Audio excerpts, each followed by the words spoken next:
The story of the chip. This story I'm going to tell you now is specifically to illustrate how deeply you can go into the concept of playing an action and how it's not just one or two or three, but it can go as far as you want. So I'm going to tell you this story, and then I'm going to explain how it illustrates the entire point and how it can be related to songwriting, okay? So the story goes like this. When I was about 5 years old, bring this down. It doesn't want to stay. Anyway, when I was about 5 years old, my godfather, my father and I would go to a cafe up the street from my godfather's place every Sunday. We'd get up and we'd go up there for like brunch. And we would walk up there and we had a game. And the game was that I'd be sitting here and my godfather would be sitting there. And we always had the same table and the same seats. So it was me, the kitchen was back there, my godfather, and the street was out there opening up to the front of the restaurant. And we had this game, which was we had to distract the other person. And then when we distracted the person, they'd look away and then come back and the other person would have a chip. So for example, my godfather would say, "Shim, look, there's an elephant on the other side of the room." And I would go, "What?" And I'd turn around and he'd have a chip.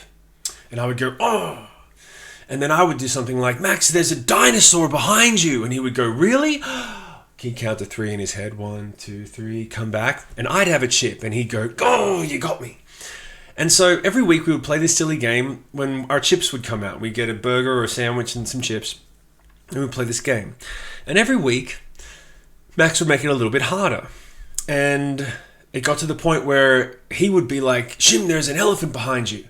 And I would go, "Yeah, I've heard that one. No, I'm not turning around."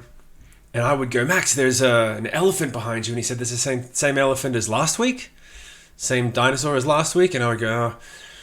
And then it got to the point where Max started doing things like, "Hey, Shim, look at that woman's funny hairdo over there." And I'd go, and I'd turn around and he'd have a chip. And I'd go, "Oh, that was clever. He played a different action. He baited me."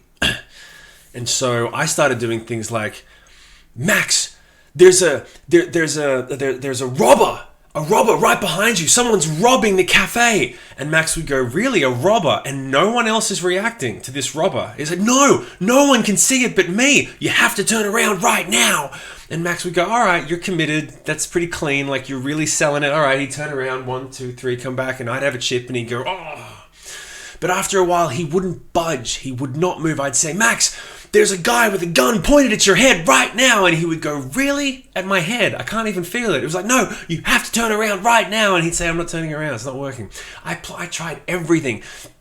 It got to the point where I even would be like, "Oh, Max, look out. Ah." And I'd like pretend to action like, "Oh, something's going to fall on the whole table." And he'd go, "Dude, no, you're selling it too much. Like, and no one else is seeing it."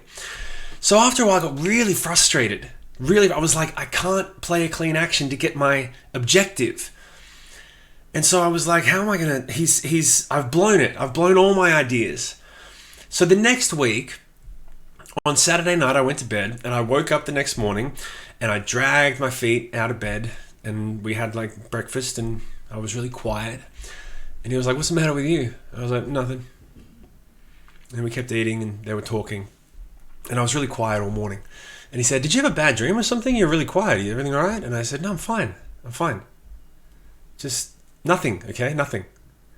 And he was like, "All right." And then we're walking up the hill to the cafe and I'm walking behind them slowly. And he's like, "Can you catch up, man? Come on, hurry up. What's taking so long?" I'm like, "Sorry, okay? I'm sorry. Fine. Look, here, okay? I've caught up, okay? I'm happy." He was like, "Dude, what's wrong with you today, man? What's with this mood? What's your problem?" I was like, "I don't know." "No problem, man. No problem." And we sit down and we order the food and the chips come out and we haven't started playing the game. And I was the one who would start the game, so I didn't start the game. And he just looks at me like, wow, something must have, okay. And he's talking to my dad, having a conversation. And then I'm like, I've got to get him to turn around. His guard is down. And this all is true. And I'm like, how do I get him to turn around though? Because he thinks we're not playing. So I looked across the street and there was this alley between the two buildings across the street. There was an alley. And I looked at the alley and I was like, what if something was happening over there? What if there is a mugger across the street? no, I've already done someone who's robbing someone. And I was like, and for some reason, I don't know why, but when I was like 5 years old, I saw on a movie they were watching, I saw a drug deal. I didn't know what drugs were, but I knew that two people handing something to each other and doing this and looking around like no one's watching, it was a thing, right? So I imagined these two guys over there doing a drug deal. Even though I didn't know what a drug deal was, I was like two people who were like trying to hide something. And I looked at, and I imagined them doing the drug deal. I just imagined these, and I looked over there and I just started reacting to an imaginary stimulus. And like, what are they doing over there? And Max is watching me from here, and I can feel him. I can feel he's glancing over at me and then going back to the conversation, and glancing and back to the conversation. And I'm like, what are they doing? And I'd eat, but I'd keep looking up.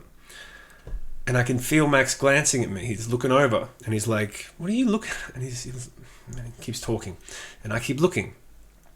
And then I'm watching them do something else, and I'm like, oh. And then the guy leaves, and another person comes up, and I'm like, oh, a new person, new stimulus. I'm not saying anything. I'm just looking at the stimulus going, oh, it's a new person. Not looking at him at all. Just baiting him. Just fucking baiting him. As I remember it, I'm like, this was really clever when I did it. And after a while, I notice him look at me, and he goes to look, and he stops. He goes to look behind him, and he's like, and I didn't budge, but I remember seeing him start to look, and then he stopped, and I could feel him looking at me like, are you fucking playing the game? And I just didn't budge, and I kept looking out there, and he went back to the thing, and then eventually he was like, no, he's too young to be doing it this properly. There's something back there. And finally he turns around and goes, what are you looking at? And he comes back, and I've got a chip, and he goes, Gah! And I remember the look in his eye was very proud of me, because I had, at 5 years old, I fully understood the concept of playing an action so cleanly and doing what is required to impinge the emotion. The objective was to compel him to look behind him, to leave him no other option but to feel the feeling that I wanted to impinge upon him, which was curiosity.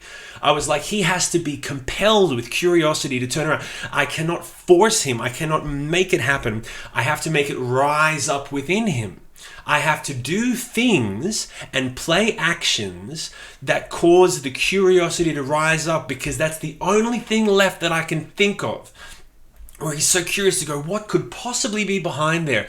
And I had tried to be loud, and I had tried to be like urgent, and I had tried to be like, there's danger, and I tried to be sneaky. None of it was working anymore. I was like, I have to go the opposite direction. I have to be passive, and I have to inspire curiosity from within him.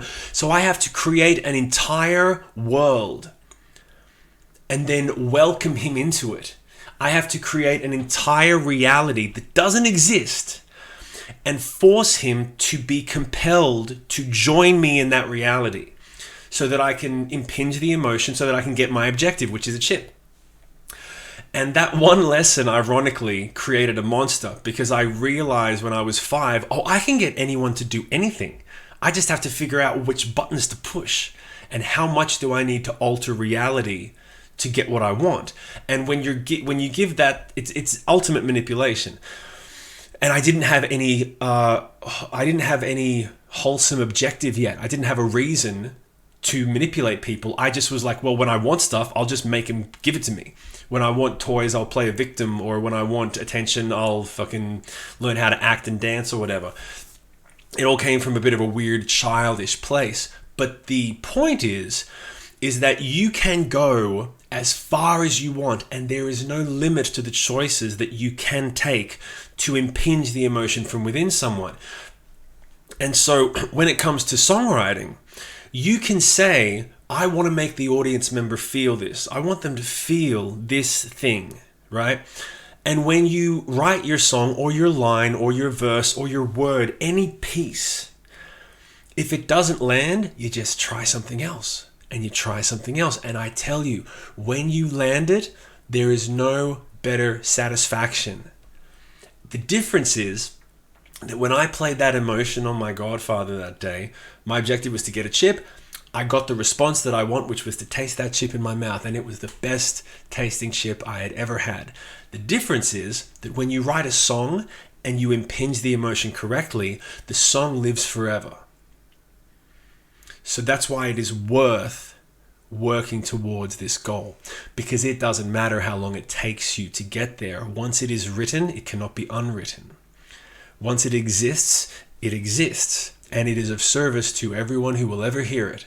So our job as songwriters is to continue to push and push and push and dig and drive and strive to make what is necessary to impinge the emotion on the person who is hearing your song. That is why the story of the chip is so relevant. I love that story. Let's go to the next part. I hope you liked that story. It's one of my fondest memories from growing up. I can remember every detail of it. But now it's time to talk about you and how this relates to you and how you can use this in your songwriting. And it starts with one important question, which is, why music? Why do you want to write music? You may think that you know the answer. I will bet you a Coke that you don't. And if you'd like to find out what the real answer is, click the thumbnail and go to the next video.